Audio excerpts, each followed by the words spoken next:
If the CCP is shook, it's worth a look.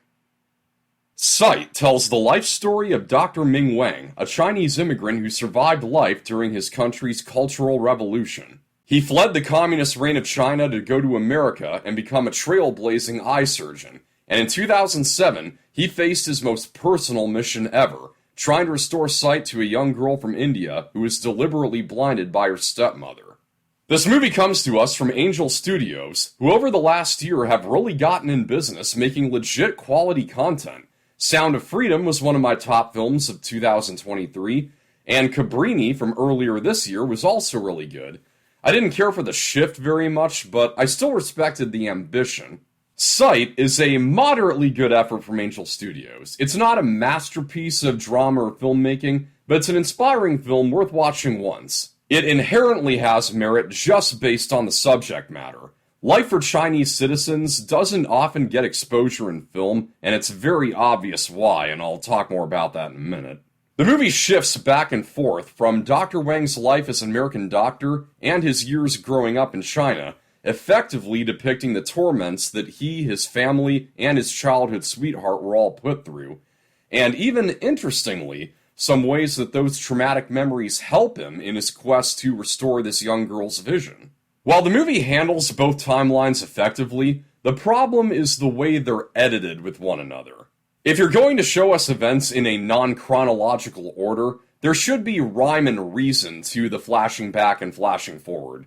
But in Sight, most of the shifts in time only occur periodically as opposed to having any segue. It's more efficient when flashbacks are prompted by dialogue, or sometimes even just by mundane things. A really clever example would be in The English Patient, where the sound of someone just hopscotching can trigger a memory of something totally unrelated. Now, once or twice, the flashbacks to Dr. Wang's early life are shown via nightmares, which makes perfect sense.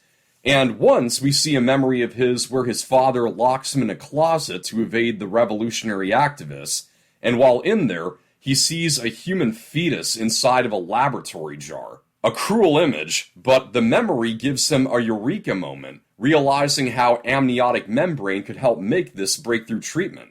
So the editing in that case really works and serves the story well, but 3/4 of the time, the shifting between timelines doesn't have any of that sort of fluidity.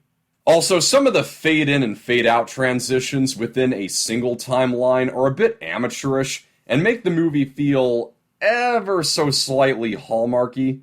So in technical aspects, it is a step down from Sound of Freedom and Cabrini, though granted it doesn't have the same director as those two.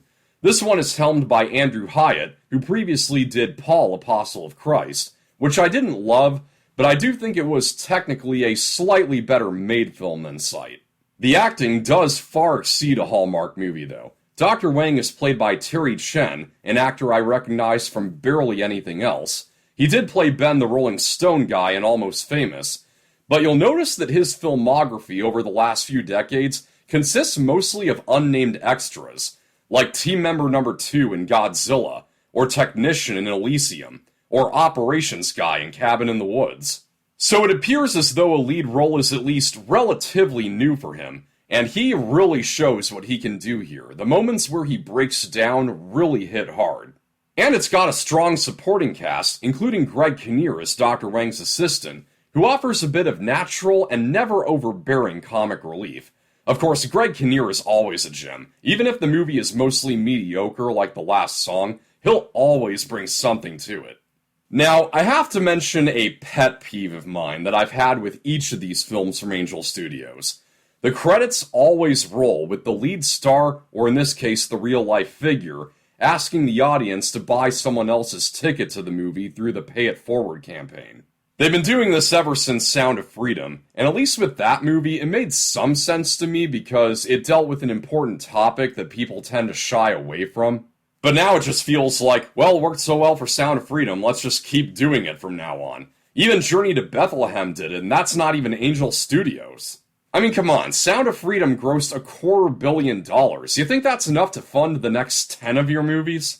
All that being said, and despite all the shortcomings of Sight, I do think it deserves support. I shared the trailer with my brother, who's a first lieutenant in the US Marines. He He is dedicating his life to bringing down the Chinese Communist Party and defending the freedom-loving nation of Taiwan along with America. You could say he's kind of an honorary citizen of Taiwan. He hasn't been around to see the movie yet, but he found the trailer alone very moving. He told me that the theme of finding peace with the past is a common denominator among the spiritual journeys of many Chinese people, and it's the thing that the CCP will not allow them to do if they have their way. I don't doubt that major film studios would tell the stories of Chinese citizens. It's just that they don't see it as financially savvy. China is one of the most profitable regions in the world, and the CCP would never allow anything that could embolden the people they victimized. Let's not forget, though, Top Gun Maverick restored the Taiwan flag on Tom Cruise's jacket, and we know what a mega hit that movie became despite never opening in China. So I'd like to take it further and make Sight a success, which to a degree it already has become. Even though it only made $3.7 million opening weekend, it was still the only Memorial Day release to overperform. So I recommend taking the time to go see it. It may not be an amazing movie, but it is a decent one. And it's safe to say that Dr. Wang's story is one that speaks for a lot of Chinese people who need to have their voices heard.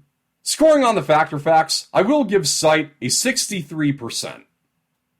That's a wrap. Thank you for watching. I hope you found this review helpful. Like and share, subscribe for more. This is Pop Culture. I'm Alex Pop.